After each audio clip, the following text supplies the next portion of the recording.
Assalamualaikum warahmatullahi wabarakatuh. Waalaikumsalam. Sobat RH sekalian, jumpa lagi kita di channel yang keren ini.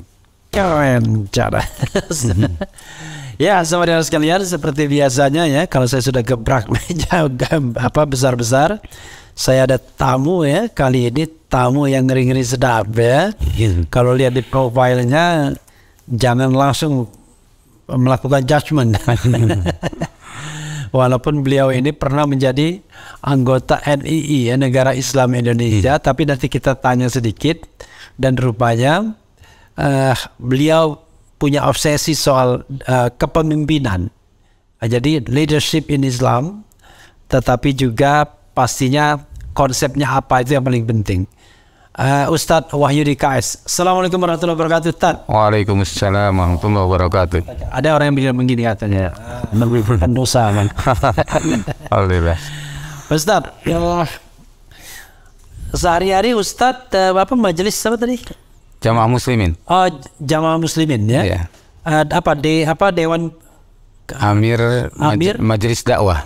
Amir Majelis Dakwah Pusat Majelis Muslimin. Jamaah Muslimin. Jamaah Muslimin ya, Jamaah Muslimin. Karena saya not familiar, tapi dia mengatakan ada satu anggota yang sangat terkenal, mantan Menteri Pemuda dan Olahraga, Adiaksa Daud ya. Jadi itu Jamaah Muslimin itu. Bisa dijelaskan sedikit Ustadz soal Jamaah Muslimin dan apa kegiatan Ustadz di sana? Silakan, Ustadz. Baik. Bismillahirrahmanirrahim. Alhamdulillah wa syukur la haula wala quwwata illa billah. Jadi Jamaah Muslimin ini adalah merupakan wadah kesatuan umat Islam, tapi bukan ormas, bukan orpol gitu. Di situ yang jadi letak perbedaannya. Oh, cair berarti ya? Ya. Jadi intinya karena berangkat dari satu perintah Rasulullah SAW di dalam hadis Bukhari Muslim, talzamu jama'atal muslimina wa imamahum. Tetaplah kamu dalam jamaah muslimin dan imam mereka. Itu yang jadi rujukan kami. Itu. Tetaplah kamu dalam jamaah muslimin dan imam mereka. Dan imam mereka. Ya. I see. Maksudnya imam jamaah muslimin. Ya. I see. Oke. Itu hadis riwayat Bukhari Muslim. Ya. Oke, silakan Tar. Ya. Jadi dari situlah kami melaksanakan syariat ini, mengangkat imam ya, dengan tentunya bukan dengan model puting ya, tidak dengan aklamasi, tidak, tetapi dengan musyawarah, dan kemudian imamnya diangkat dengan baiat, begitu. Imam yang ngangkat siapa? Musawirin, orang-orang yang musyawarah. Berapa orang? Kalau yang ketiga ini 28 orang yang 28 orang sebagai musawirin di sini. Oke, orang yang bermusyawarah ya. Iya, yang bermusyawarah. Orang musyawirin itu dipilih dari perwakilan dari beberapa wilayah. Oh, dan gitu. Di wilayah itu dia ditunjuk ya. Iya.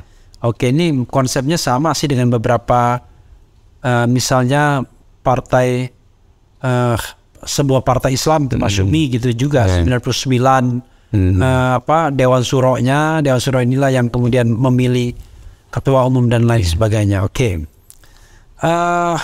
Itu organisasi ini udah lama, Ustaz? Jadi sekarang ini bukan organisasi, perkumpulan. Ya, kalau di Jaksa Agung itu kita disebayakan atau diserabukan dengan paguyuban, semacam paguyuban. Karena kita tidak punya anggaran dasar, nggak ada rumah tangga, tidak ada bendera, tidak ada lambang, nggak ada. Gitu. Paguyuban ini berapa lama sudah berdiri? Ya, kita mulai melaksanakan sejak bulan Januari, 23 Januari tahun 53. Oke, sebentar lagi ya. 23 Januari itu kalau nggak salah hari ulang tahun Bu Mega. Kalau tidak salah nanti kita tahun 53. Oke, tahun 53 ya. Oke, berarti kalau imamnya itu sudah yang keberapa sekarang? Ketiga baru. Yeah. Imam pertama siapa? Dr. Syekh Wali Al-Fatah. Syekh Wali Al-Fatah. Sekarang masih ada? Sudah meninggal. Oh, sudah meninggal. Oh, jadi seumur hidup ya? Iya, seumur hidup. I see. Tahun 76 beliau meninggal, diganti oleh Haji Muhyiddin Hamidi. Muhyiddin Hamidi. Muhyiddin. Ya, Muhyiddin Hamidi. Loh, itu dari MUI? Bukan. Bukan ya? Bukan yang Muhyiddin MUI itu kan ya? Muhyiddin Hamidi beliau aslinya Padang. Oke. Ya. Kalau Dr. Syarul Al-Fatah lahirnya Ngawi. Oke. Nah, yang sekarang kelahiran Yang Muhyiddin almarhum meninggal tahun 2014. 2014. Ya. Terus diganti sama yang sekarang, dilanjutkan. Sekarang siapa namanya? Yasyallah Mansur. Ya? Yasyallah Mansur. Yasyallah Mansur. Ya. Allahu Akbar. Yasyallah Mansur ya. Beliau latar belakangnya apa? Beliau lulus dari pesantren. Ya. Dulunya di Jogja. Beliau banyak juga. Kalau orang tuanya juga orang pergerakan juga. Kalau orang tuanya.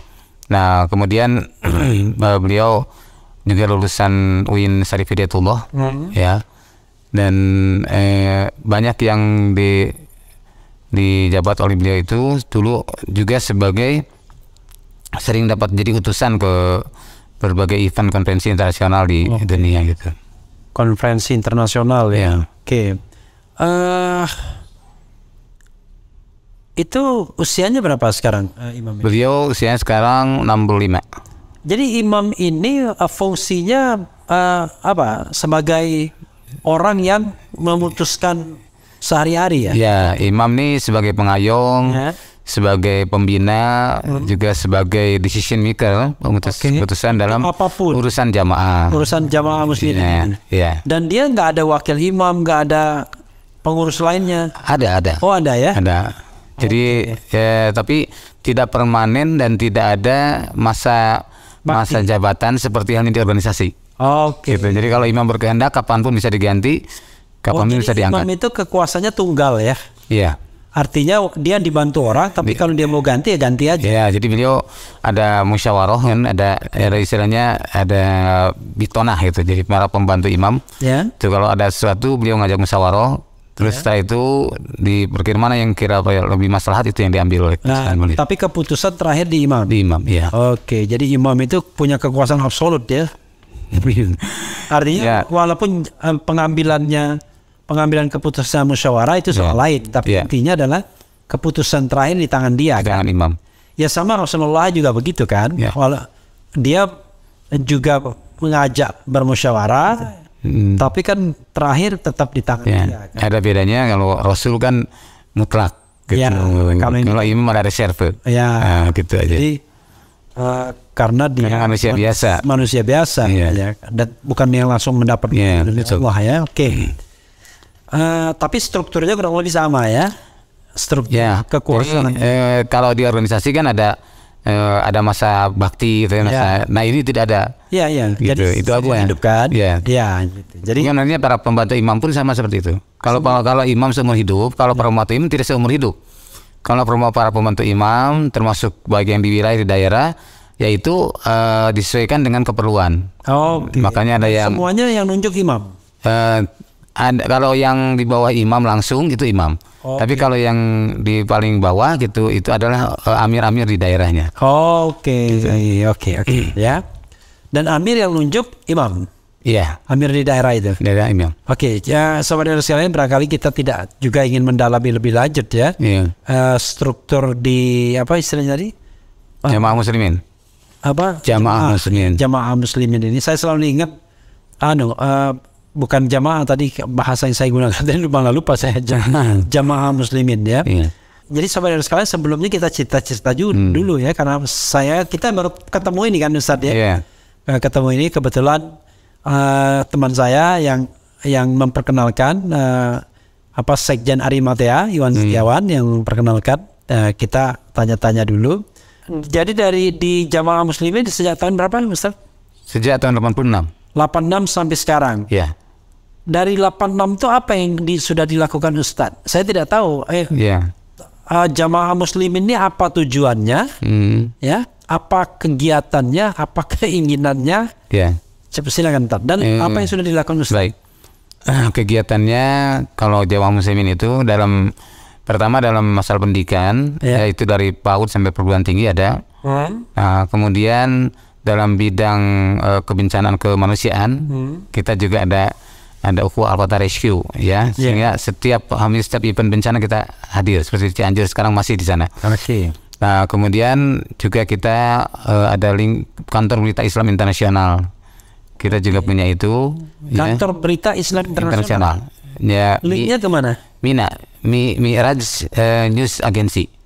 Namanya ini. Ya, Mina. Mina ini kemana linknya? Iya, Mina itu adalah merupakan bagian dari jamaah. Begitu. Ya, Jadi linknya ke internasionalnya kemana? itu kantor berita Islam Ya. yang memuat berita-berita Islam internasional dalam 3 bahasa. Lalu di sini? Artinya ya tetap ke kantor berita nasional. Itu Oke, nggak saya. Jadi link ke internasionalnya apa? ke Palestina. Oh. Ya, jadi makanya slogannya kan damai Palestina, damai di dunia gitu. Okay. Kita lebih banyak memuat tentang berita-berita Islam internasional, khususnya Palestina dan sekitarnya. Oh, sorry. Jadi kantor berita Islam internasional itu maksudnya berita dari dunia Islam internasional, Ya, lalu dimuat di Mina ini, ya betul. disembarkan ke halayak Indonesia. Betul. Kepada dunia, bukan hanya Indonesia, kepada dunia. Karena 3 bahasa tadi ya. Ya, 3 bahasa. Indonesia, Arab, dan Inggris Ya. pastinya. Oke, ya. Silakan teruskan. Ya, jadi itu kalau keterlibatan saya, pertama saya sebagai makmum biasa awalnya, tapi kemudian setelah agak lama dalam jamaah diberikan amanat baik sebagai katib, kalau katib itu kalau sekretaris kalau di Iya. sampai ya terus pernah jadi amir majelis taklim dan tadrib, dan sekarang saya jadi amir majelis dakwah. Oh, Amir Majelis Dakwah tingkat DPP ya, tingkat pusat. Ya. Ini menarik juga, ini organisasi bukan mau dibilang organisasi, tapi paguyuban, tetapi ada juga jabatan dan kepengurusan. Oke, nggak apa-apa ya.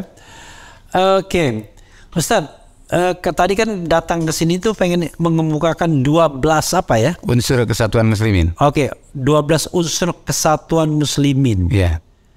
Tapi tadi belum dibilang apa sih tujuan utama dari Ya. jamaah muslimin ini? Ya, jadi tujuannya adalah melaksanakan misi para nabi. Oke. Pertama mendakwahkan tauhid, Ya. yang kedua adalah membangun kesatuan umat, intinya membangun persaudaraan kaum muslimin di seluruh dunia. Gitu. Oke, itu ya. Itu yang prinsip. Jadi itu melakukan tugas kenabian ya, tugas Ya. profetik sesungguhnya. Oke, silakan jelaskan Ustaz. Tentang kaitannya dengan unsur kesatuan muslimin ini kan para ulama berbeda pendapat. Ya. Ada yang 8 unsur kesatuan muslimin, ada yang 10. Nah, saya mencoba menginventarisir, ternyata saya mendapatkan 12. Oke. Ya, pertama misalnya kesatuan akidah. Umat Islam disatukan oleh Islam itu dengan kalimat tauhid, la ilaha illallah Muhammadur Rasulullah. Itu unsur pertama ya. Ya. Oke. Kesatuan yang kedua adalah kesatuan ibadah, di mana kita ibadahnya sama. Ya, sholatnya 5 waktu, Ya. saumnya bulan Ramadan gitu. Ya. Dan itu. Kemudian yang ketiga kesatuan uswah. Kita semua sepakat bahwa dengan dalil laqad kana lakum fi Rasulillah uswatun hasanah. Jadi Rasul sebagai uswah, Oke. figur. Kemudian ada kesatuan jalan. Dalam surah An-Nisa 69 disebutkan jalannya kaum muslimin itu adalah para nabi, para siddiqin, para syuhada, dan para solihin. Jangan cepat-cepat, para nabi, Para siddiqin, siddiqin ya, para syuhada, para syuhada, para solihin. para solihin Ya, ya. jadi- Siddiqin itu orang yang Orang yang benar, orang yang jujur, seperti Abu Bakar As-Siddiq. ya. Kemudian kalau Para syuhada, orang yang mati syahid. ya berjuang di jalan Ya, orang-orang kemudian orang yang solih. solihin yang Solihin. Oke, itu Ya. jalan kita Ya, ya. kesatuan jalan sama. Maksudnya jalan itulah yang harus kita ikuti. Iya, betul. Jadi umat Islam supaya tidak meraba-raba. Oke. Gitu, kemudian ada Ikutin aja gitu mereka. kesatuan dustur. Kesatuan dustur. Kan bingung juga kita orang soleh karena beda-beda juga. Ada yang ikut pemerintah, ada yang enggak. Oke lah. Ya, silakan. Ya, kesatuan dustur ini adalah maksudnya bahwa aturan yang kita yakini ini Al-Quran dan Sunnah. Ya. Kesatuan apa namanya? Dustur. Dustur. Ya. Oke. Dustur. Keempat ini 5 ya? Keempat. Keempat. Ya. Yang kelima betul. Ya. Yang keenam kesatuan manhaj. Ya, Kesatuan manhaj. Ya, di dalam hadis ada kalimat manhaj nubuwah. Ya. Manhaj para nabi. Jadi yang kita ikuti adalah bagaimana sabda Rasulullah SAW, "Fa'alaikum bisunnati wa sunnatil khulafa'ir rasyidin al-mahdiyyin." Wajib bagi kamu mengikuti sunnahku Ya. dan sunnah khalifah yang 4, yaitu Abu Bakar, Umar, Utsman, dan Ali. Oke. Itu kesatuan manhaj. itu adalah- Manhaj itu prosedur, pola, metode, itu. Iya, oke. Nah, kemudian ada kesatuan bahasa. Bahasa. Kita disatukan dengan satu bahasa Arab. Ya. Jadi bahasa Arab itu bahasa pemersatu kaum muslimin.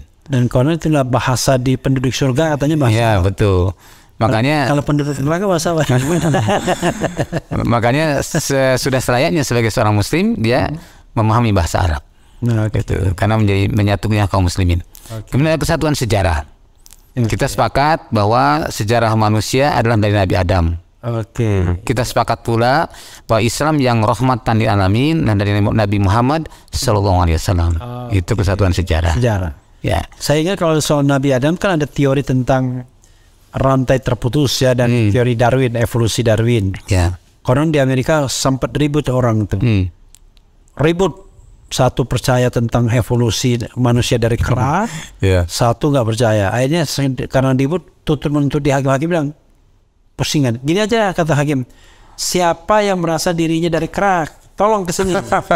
Yang merasa dirinya dari masanya, akhirnya nggak ada dari si kera. Ya, dan kan teori Darwin juga setelah itu berapa puluh tahun kemudian kan dibatalkan. Ya, silakan. Baik, itu kesatuan sejarah. Jadi kalau kita misalkan nanya kepada orang muslim di mana saja berada, siapa khalifah pertama, sepakat Abu Bakar As-Siddiq. Gitu. Itu artinya kesatuan sejarah. Saya tahu ini. Soalnya ada aliran yang tidak mengakui 3 khalifah. Ya, betul. Sudah, kita nggak usah diperpanjang. Nah, kemudian ada kesatuan kiblat. Kita semua sepakat kiblat kita pertama Masjidil Aqsa. Ya. Kemudian Masjidil Haram. Dan kemudian ada besi 2 kiblat itu ya. Ya, ada kiblatain kan. Ya, besi kiblatain. Nah, kemudian yang ke 10 kesatuan jamaah. Kesatuan jamaah. Ya, kesatuan jamaah ini merujuk kepada dalil tadi dalam hadis riwayat Bukhari, Muslim, Ahmad dan Ibnu Majah. Nabi bersabda, talzamu jama'atul muslimin wa imamahum. Atau palzam jama'atul muslimin wa imamahum. Tetaplah kamu dalam jamaah muslim dan imam mereka. Jadi kita meyakini bahwa semua umat Islam itu jamaah muslimin.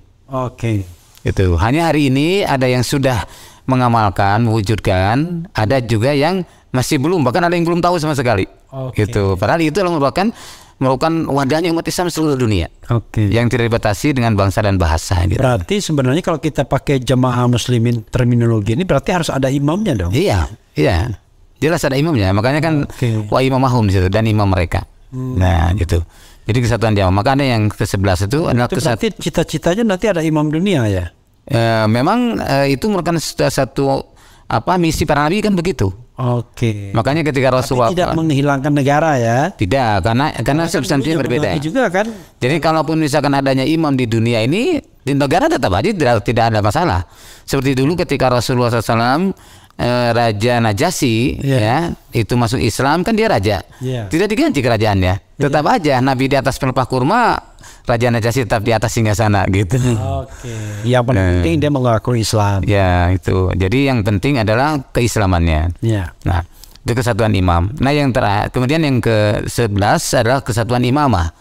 Maka dalam inilah umat Islam tetap harus menjadi satu obsesi yang mulia, harus kembali menjadi satu seperti halnya di masa Nabi dan masa sahabat. Walaupun hari ini masih realitanya kan masih banyak terpecah belah umat Islam. Satu itu bukan, sekali lagi satu bukan berarti kemudian membentuk pemerintahan. Tetapi satu dalam pengertian bahwa kita bersaudara gitu. Betul. Kepemimpinan satu kaum muslimin itu kan kita meyakini bahwasanya Rasulullah SAW itu adalah bukan kepala suatu negara gitu. Nabi itu adalah rahmatan lil alamin untuk seluruh alam gitu. Ya, seperti Katolik lah dengan pausnya kan. Ya, itu sebenarnya kalau kita lihat mereka tidak punya konsep sebenarnya. Umat Islam yang punya konsep, tapi dipakai mereka. Gitu.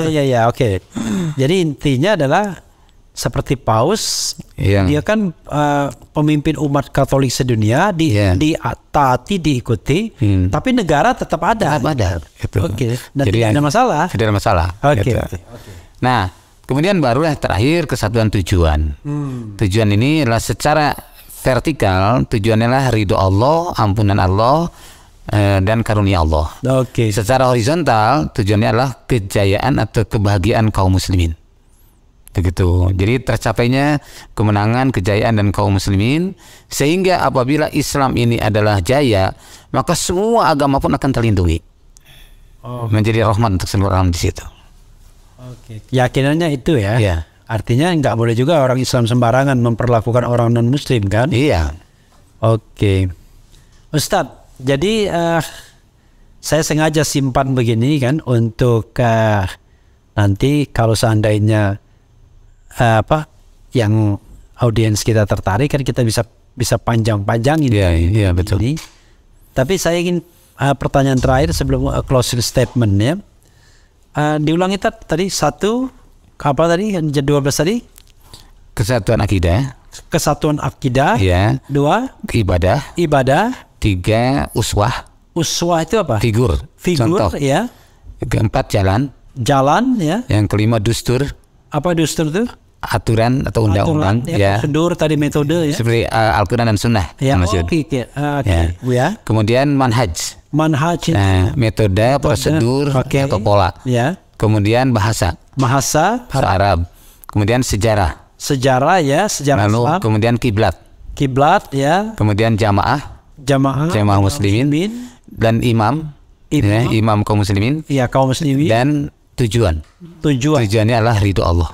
Tujuannya ridho Allah ya. Oke. Itu 12 yang unsur yang harusnya menyatukan Islam ya. Pertanyaan saya, dari 12 itu ya, mana yang menurut Ustadz sudah tercapai atau belum tercapai atau sulit tercapai? Ya, yang sudah tercapai tentu pertama kesatuan akidah ya. Akidah ya. Di mana umat Islam yang jumlahnya hari ini hampir 2 miliar. Ya. Mereka sama la ilaha illallah Muhammad Rasulullah. Ibadahnya juga ibadah di sini masih sedikit sekali. Ya, banyak masih umat Islam yang tidak sholat kan gitu.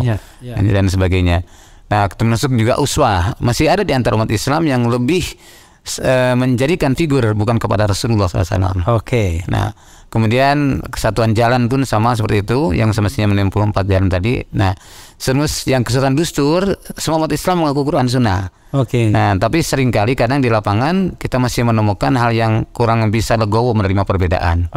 Nah, adapun kesatuan manhaj ini yang memang agak berat dilakukan.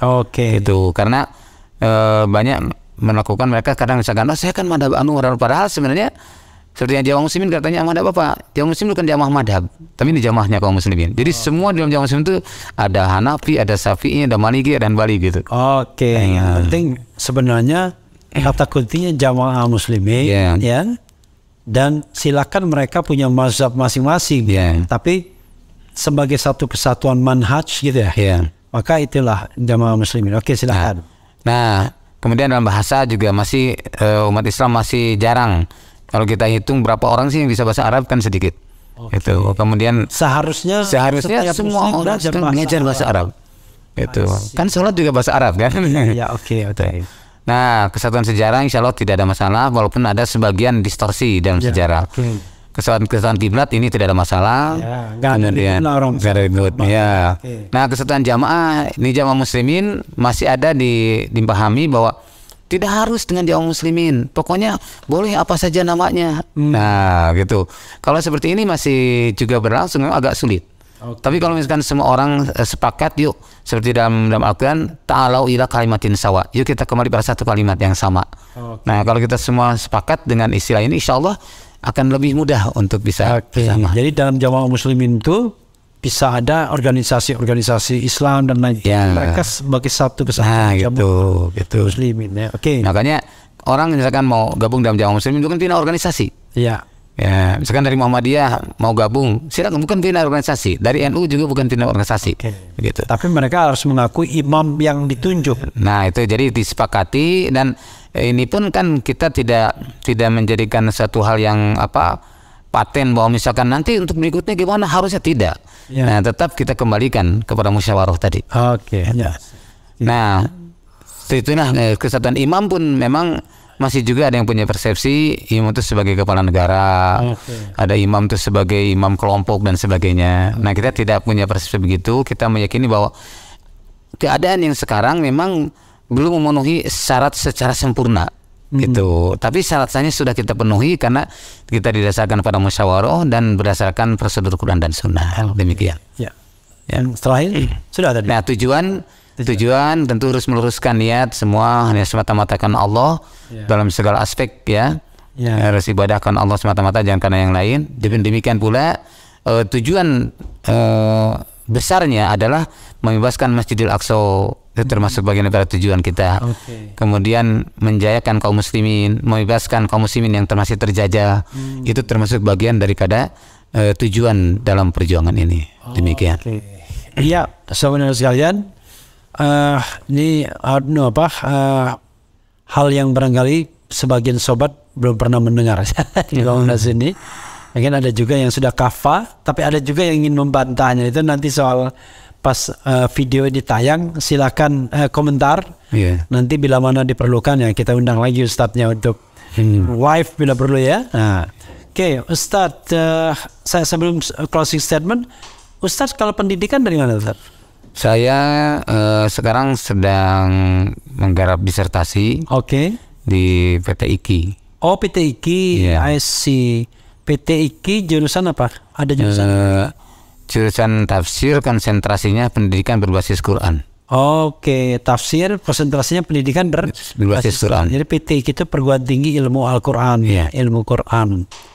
Oke, luar biasa ya. Mudah-mudahan itu S3 ya? Kalau S2-nya dari mana?